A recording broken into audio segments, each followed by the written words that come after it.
Black's objective here is to make a living shape. On its own, it's impossible for black to make a living shape because the ice space is very small. You try something like this. These will just fail very easily. This also doesn't seem to work.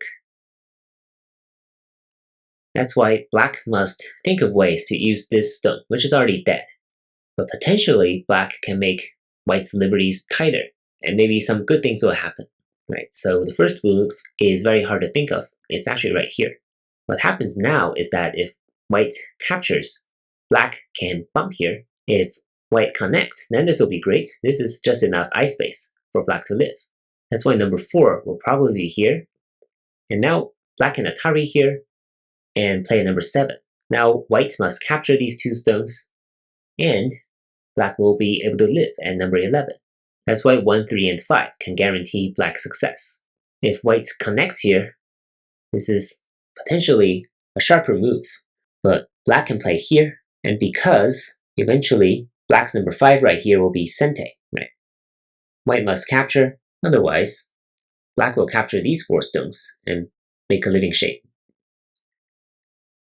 As long as black gets to number 3 and 5, and 5 in sente, black will be able to live this way. So that is why 1 and 3 can guarantee black's survival. You can try this as well, of course, but again, number 5 is sente, and black will be able to live very easily. So that's why number 1 here is really key, and the theme of these very difficult living challenges seems to be using your opponent's weakness, shortage of liberties, to compensate for a lack of ice space. And this is exactly what's going on here.